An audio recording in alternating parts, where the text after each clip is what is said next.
I wanted to move working for my kids, giving them a better life. It's a scam that's targeting some of the world's most vulnerable people. Everything was based on lies. Who are trying to come to work in the UK care sector, looking after our sick and our elderly. I was ready to go there and work hard. Imagine losing 15,000 in Africa. People had to sell their houses. This young man, his future has been tattered. Scammers are exploiting a flawed immigration system, and the victims have been abandoned by the authorities. I think she's a scam up to now. Many are taking matters into their own hands. Where is my money? Where is my money? Or turning to self-styled scammer hunters for help. No, I'm not gonna ask, I'm just gonna walk just to check. We heard your story, we did our investigations. We realized you took money, so you took 140,000. We are back. Why would you pay 10,000 pounds to a stranger? People back home there, they are suffering, and someone is driving a Range Rover with their money.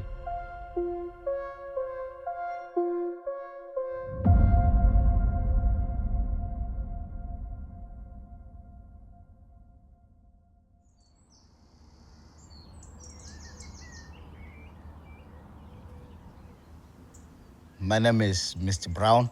I'm from Zimbabwe. I've been in the UK since half of my life, actually, since 2005. That's my nickname since I was back in Zimbabwe. I thought, you know what, let me not use my real name because obviously there are so many people who do not like what I'm doing.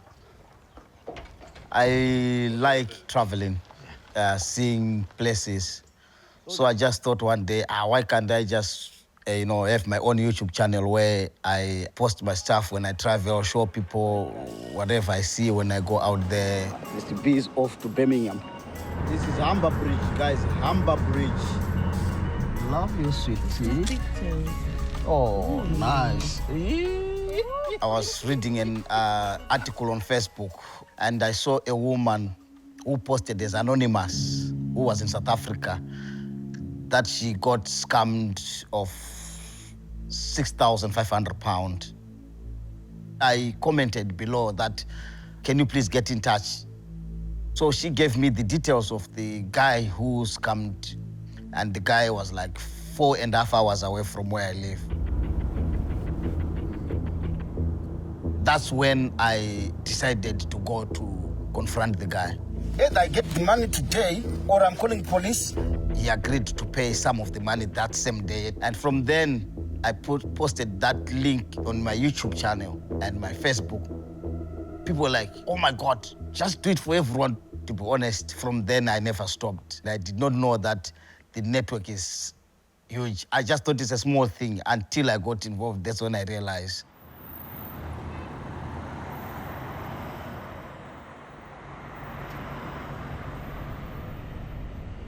I'm a political reporter, and I focus on migration and trade, usually.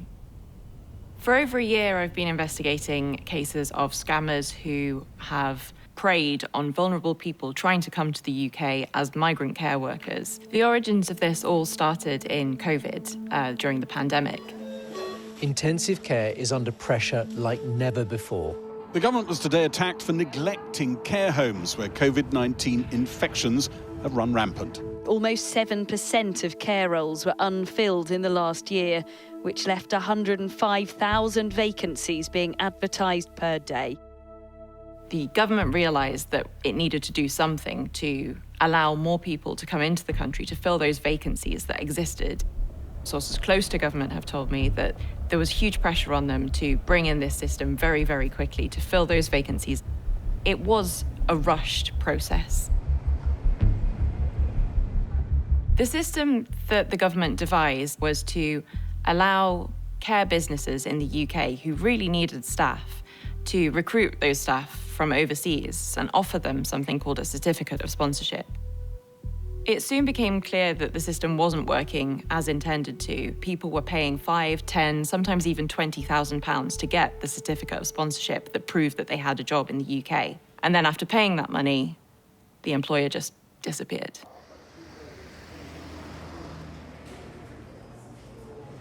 Right, so this is my Facebook page. COS Scammers and Fraudsters. On here, that's where I do my Facebook Live, addressing the people, telling them about this COS scam. Why would you pay 10,000 pounds to a stranger? You don't know this person, you've never met this person. You just pay. You don't go in the car park, give someone cash, you don't take a picture, don't record anything, they go. This thing has to stop. If a victim gets in touch, I'll ask them for the details of the scammer. So I'll just ask the victim to provide proof. If I have proof, I'll just have to post. I do post photos as well. When they see their pictures, straight away they're on the phone calling you. An hour later, they've refunded the money. If you are worried about your picture on my thing, come to my inbox, then we talk. If it doesn't work, that's where sometimes if I can find address, I will visit them. Sorry guys, I couldn't go on live for 3 days as I was trying to recover some people's monies. Like now I went to stock today. We heard your story, we did our investigations, so you took 140,000. Yesterday again, I was on the road, I went to Barnsley. I'm always on the road because when you go on the road and you see people happy, they've recovered their money. Hey, my sister, how are you? The total amount, how much did you pay? 58,000 pounds. I'm not stopping. I know people are like, why is he doing it?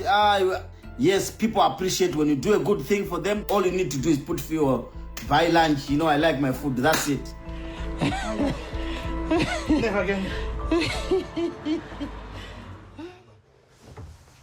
When I started doing this, I got good results. So maybe that's what's still motivating, and people referring people saying, you lost money, go to this guy. So that will just give me a bit of energy as well to say, you know what, okay, let me just help you. People knew that people in Africa and other countries, they are desperate to come here. Then people took that advantage now of, if I take money from someone in Africa, how is they gonna report here? So people started now charging 6,000, 7,000, and it went on to 15,000 pounds per candidate. And imagine losing 15,000 in Africa. This is an example of a certificate of sponsorship. This is the document that a migrant worker needs to be given by an employer in the UK, and it has a code on it, and they need that code to be able to apply for a visa from the Home Office. People are selling these documents for tens of thousands of pounds, up to about $20,000. Prospective employees shouldn't be the ones paying for this, but people are desperate to be able to get into the UK. But more often than not, the document that arrives is fake, or they never get anything at all. How did you first hear about Tendai? The first person to contact me was a lady who was in Zimbabwe. She paid Tendai about 6,000 pounds. It's a lot of money. So when I was busy helping her, 2 more people came. They were reporting the same person. So I ended up forming a group to check how many people there are, until I realized she has scammed a lot of people, involving even some of her relatives. In total, so far, it's about over 50,000 pounds. I think you all know me. My name is Mr. Brown. So remember, I want you to tell us exactly what happened on your case. I've paid Tendai $3,500 US. So I decided to put the matter to you, Mr. Brown, so you may help me to recover my money. She was lying and lying and lying and lying. And I've tried by all means to communicate with her. She's not cooperating. So leave it with me.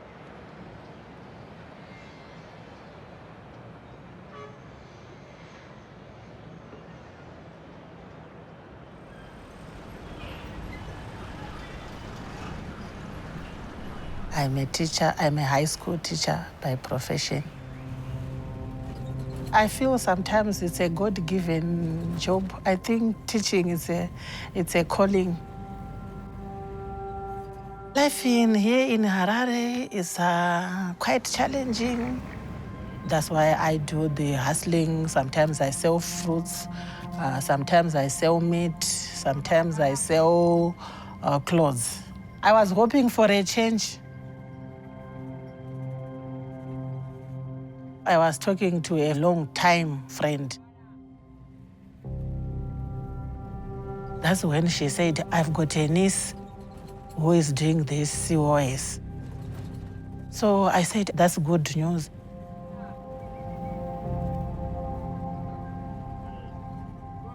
Memory thought that she was able to get a COS from a woman called Tendai in the UK. She said, no problem. But during the process, you can as well as find other people.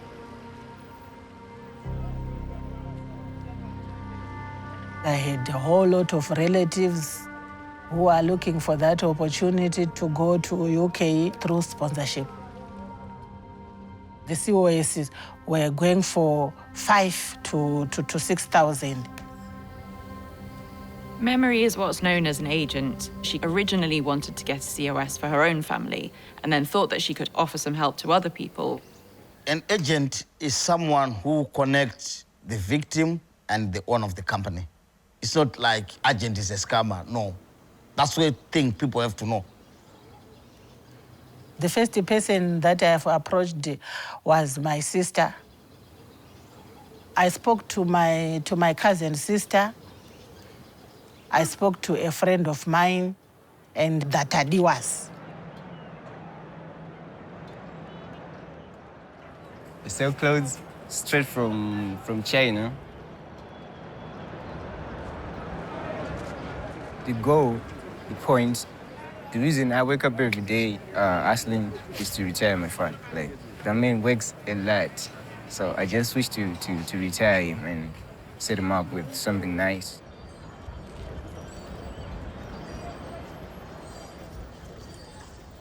My father had a car, and he actually sold his car to pay the person who said she was selling the COSs. And after that, she was just delaying the whole process until she came up with the story. 7K just went in the drain, just like that. Most of these scams will follow the same pattern. The scammer will pressure the migrant worker to pay that money very quickly, and then it'll be delay, blaming the Home Office, blaming anyone else. And it slowly dawns on the migrant workers that COS isn't coming. When I've just sent the money for Tadiwa, she said they were supposed to start work on the 1st of June, something of that sort. I called her.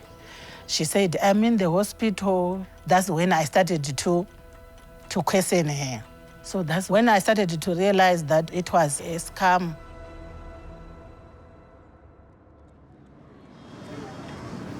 My father, I barely see him like these days. He's off to work in the morning and he may even come back late.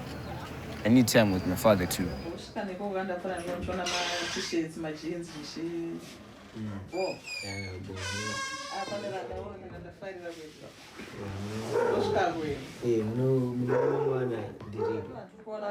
ndakatira kuti ndangoita sacrifice kuti chauya tozotangira pa. I'm very closed. You have to start it all again so that you can live a better life. That's all I just want. So I thought I was playing my part as the father of the issue. Everybody else was expecting a change. It's very stressful.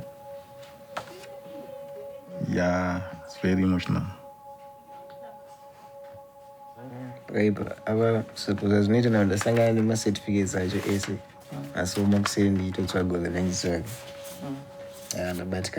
Batkana. It's not just the COS that people are having to pay for. There's a lot of other costs associated with coming to the UK. People are having to pay to do language tests. They're having to pay to get driver's licenses. It adds up to be a huge sum. Memory is a friend of our cousin. With the way she was talking and showing us other people's COSs that she gave to other people, we just said, wow, this is going to work for us. But nothing came up. I don't know what's going to happen if I meet Memory right now. because I want my money back.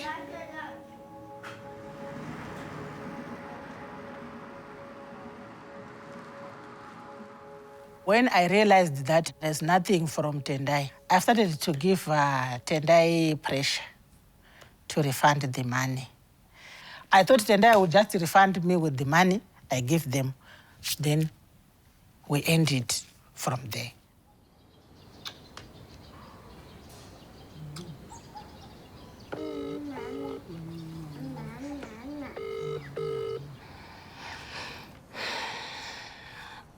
Hello.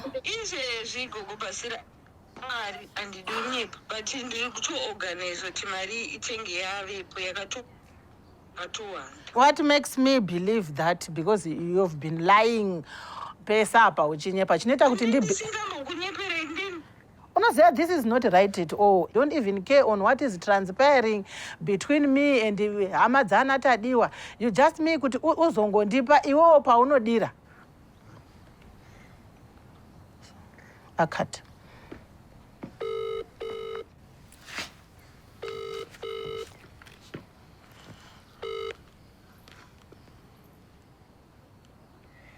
That's what she normally does. How does that feel when she doesn't answer your phone call? I feel extremely hot, like I'm being cooked. She's not remorseful. She's not apologetic. I feel so used. Everything was based on lies. This COS never existed at all. Right now, I have Mama Tadiwa and Tadiwa's auntie on the call. Can you please explain yourself? Tadiwa and his family were only ever in contact with Memory. They gave all of their money to Memory. So when it became clear that their COS wasn't turning up, they only had one person to blame. When you lost money, you've got someone to point the finger at. So they are just trying to see if they can recover it through Memory. But Memory is a victim. Up to now, we don't know what's going on, and she was not being transparent to us. So it happens that today, the case was in the police station. It was quite scary. I've never been in a police station. It was my first time. And when I went there, I was thinking that I wasn't going to come back. I was imagining myself into the cells with my child. It's often difficult to prove where the money went. It's often handed over in cash rather than through bank transfers. That means there's no paper trail. The police, they said, just go home and discuss. And if you are not satisfied, you'll come back here. Whatever happened between me and Tendai, they don't care. I wanted to get arrested. That would make bring back the money. I didn't spend their money. I took the money to Tendai. My head is still puzzling. It's puzzled. I'm also a victim to Tendai. Up to now, I think she's a scam up to now.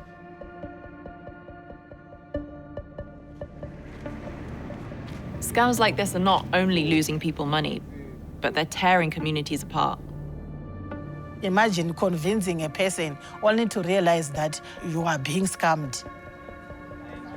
I could see that this young man, his future has been tattered. And I felt Tadiwa as my son. It wasn't easy for me. And I said, but why? Why could Tendai ruin such a young man's future like this? What is he going to do at the end? The really devastating thing about these scams is not just the impact it has on people's financial situation, but it's the impact it has on their mental health, on their sense of self, and it robs them of an entire future that they'd imagined.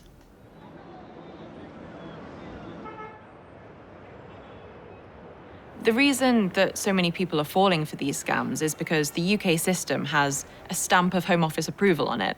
And leaving Zimbabwe is a really attractive prospect because the economy is not doing well. Everyone wants to leave the country. Everyone wants to come here. They are told you get money like as if we get money, in trees like that.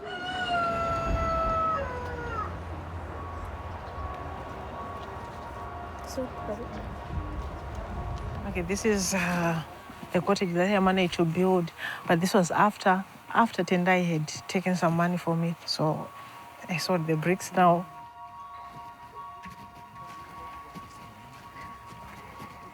Sheila is yet another of Tendai's victims, and her case is possibly one of the most egregious. She's in a bad financial situation, and she's also actually one of Tendai's family. So the wardrobe, the table, I sold them. Then this is the dining. I had a fridge, which was a Capri fridge, which was here.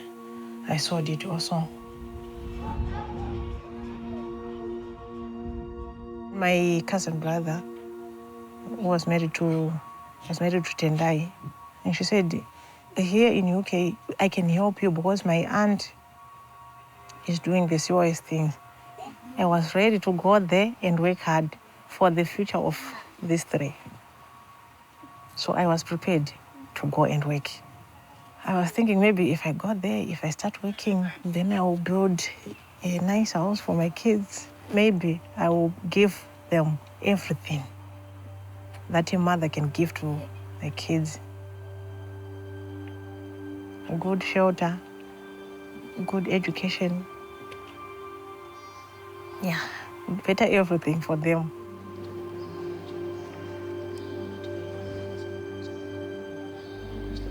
Tendai told Sheila that she'd be moving to the UK imminently. She told her to quit her job and move to Harare so she'd be ready to travel.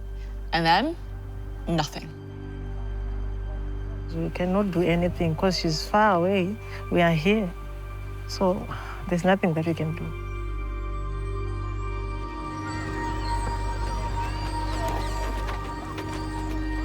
The victims who are stuck in Zimbabwe, they cannot report to the police here. They can't report to anywhere. So the only hope is maybe me, or when that scammer goes back to Zimbabwe. If a scammer happens to come back to Zimbabwe, that's when some victims are able to take matters into their own hands. Head northwest, then turn left.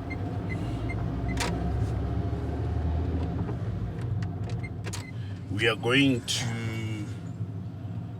confront Tapua from the information we've received. He's around, he's in the country, he's been hiding for a while. And he's blocked people that he owes money. There's a lot of us that he owes money, and he's just been, ducking and diving and not keeping his promises. In 400 meters, sharp left.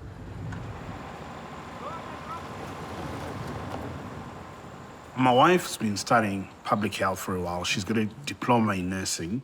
So we paid about $7,660 for the COS. Then they just kept on stringing us on and on. I think this is it on the right. So I saw a post on Facebook from a group called COS Scammers, which is administered by Mr. Brown. We got to know that Tapua is in Zimbabwe. He's basically running away from the issues in the UK. And we managed to get his location or where he was staying.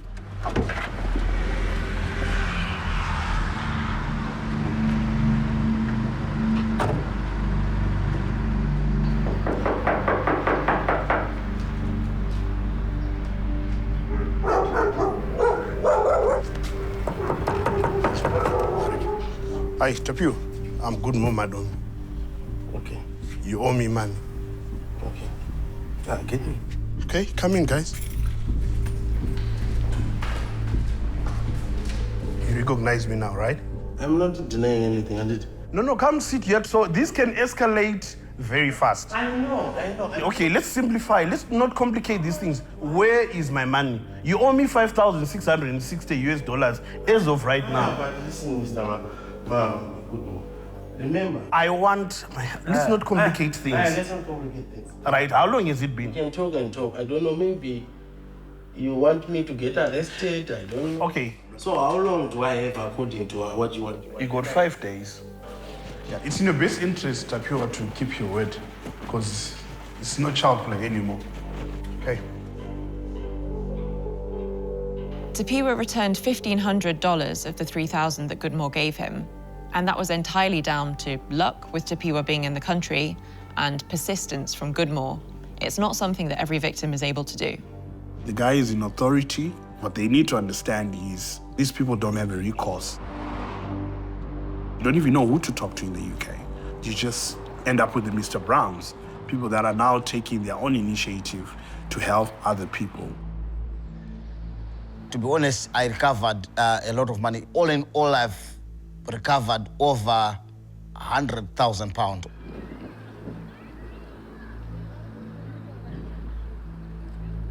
I decided to visit Tendai, and she agreed to meet me as well. I just wanted to give hope to those people back home. So she gave me the location where we can meet. Hello? Yeah, what's up, Tendai? You know, I think that's send a location. Anyway, you will not miss me. 15 minutes. She wouldn't want to miss this chance to talk to me, so she's coming.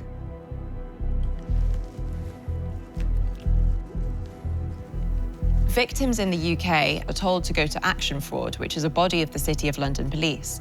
They can assess whether they think a fraud has been committed, and then, if they think they need to, pass it on to local police forces for investigation.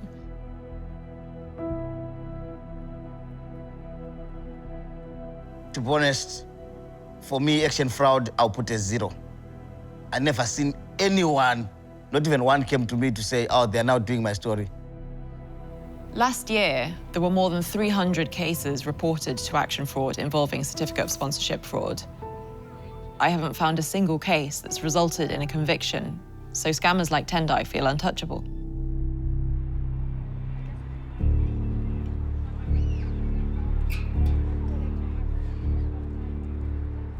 Tendai, the money you're owing is a lot. Honestly, even in Zimbabwe. kuzotoona kuti vanhu vanogona kuuya waitouya kwemahara angatori mahara vandazotongoona jowe ndogona kutodai kutoita mari ndozvakaitika saka paungongotora usina chauri kuofa ndichiti ndinowana kwekwe kuchaita.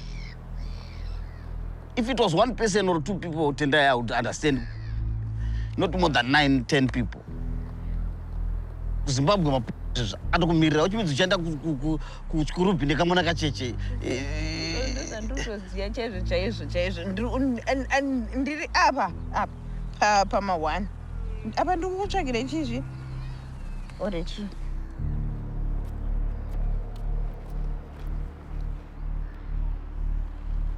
Many of the victims that we've spoken to, of course, blame the scammer, but they also blame the British government for leaving a system for so long that was open to so much exploitation. And they also blame the UK police for failing to do anything to help them. The Prime Minister has said he wants to take back control of our borders as he announced plans to cut legal immigration. The introduction of the social care visa led not only to a huge increase in migration, but also to a shameful and deeply damaging increase in abuse and exploitation. We are therefore ending overseas recruitment of care workers.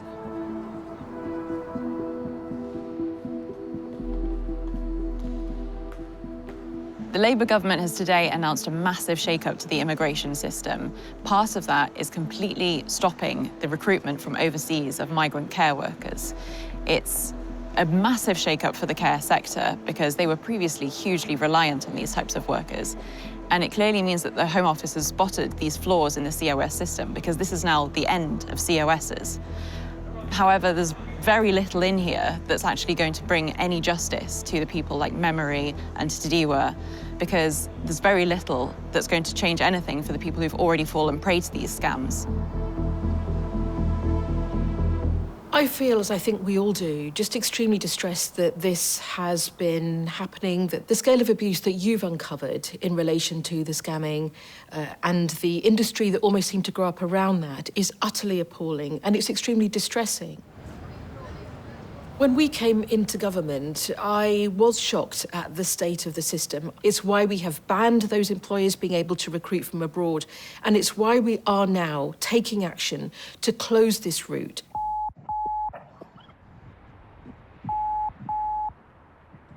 Hello. Okay. Hello. Wow, we've met Tendai. Okay, did you got our money? We didn't get money. She said she used it all by herself. Yeah. So what is the way forward now? What is the way forward? She said she used it on useless things like betting and stuff. And I said, you cannot bet with over 30,000 pounds. There's no way you can do that. She said I did.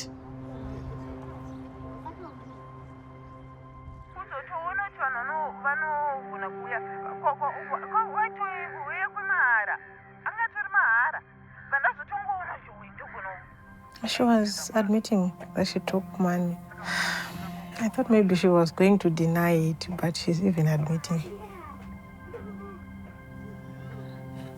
I no longer have high hopes of getting that money back.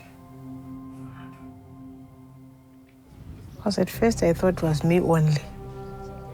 But now knowing there are a lot of people out there, I don't know. Maybe that's what she was thinking. I will never go back to Africa. There's no way they can see me or they will meet with me. Maybe that's what she was thinking.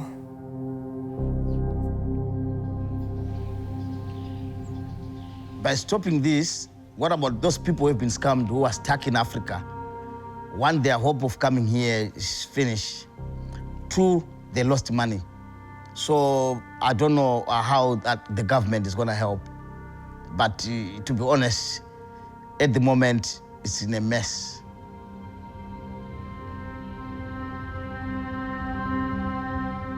Justice needs to be done.